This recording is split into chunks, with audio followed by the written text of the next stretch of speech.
taariikh 28 bishii 8 dawladda Kenya waxay mamnuuc baahsan ay ku soo rogtay bacaha. waxaan ka soo qaadanaynaa hal qayb oo kamid ah dhibaatooyinka bacda ay ku keenaan bi'ada. marka Soomaalidu waa dad xoolo dhaqato ah, arrimaha xoolaha ku saabsan iyo bacda baan ka warameynaa insha Allah taala.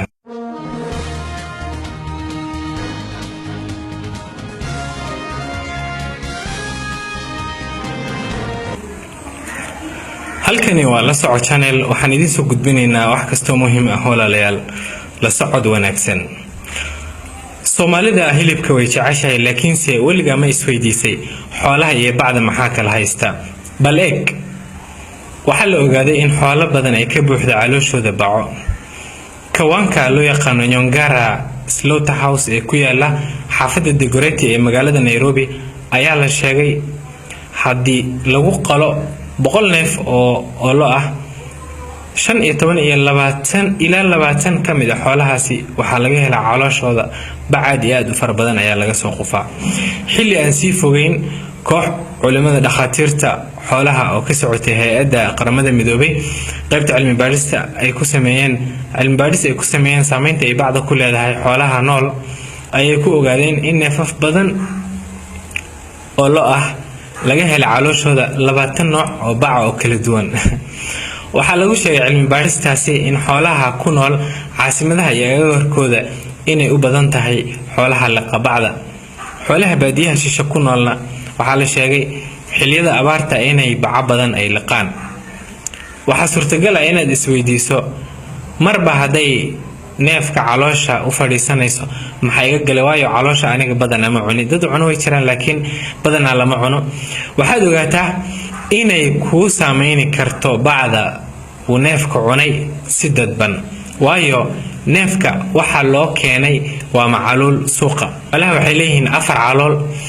calooshaas mid kamid ah ay bacda ka buuxsamaysaa, markaas caloosha isxidhaysaa.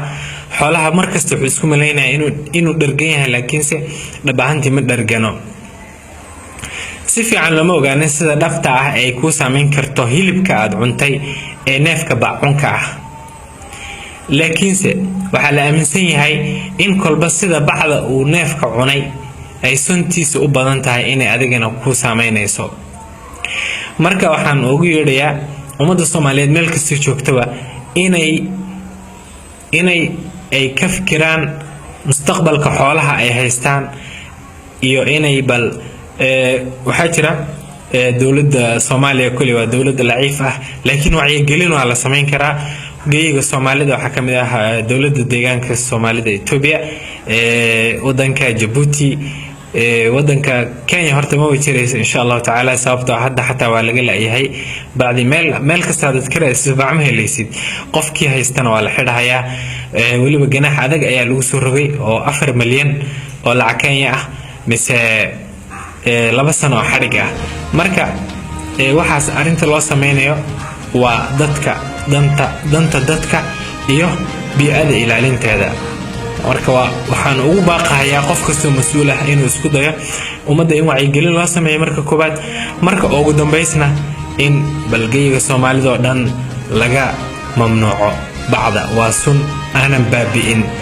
haddii meel ku dhacdo, haddii ay warqad meel ku dhacdo way dhamaanaysaa, mudday ku dhamaanaysaa, laakiin bacda waxaa la dhahaa non biodegradable, waa wax aan weligeed baaba'aynin ilaa qiyaamo saaca bay saas u joogaysaa.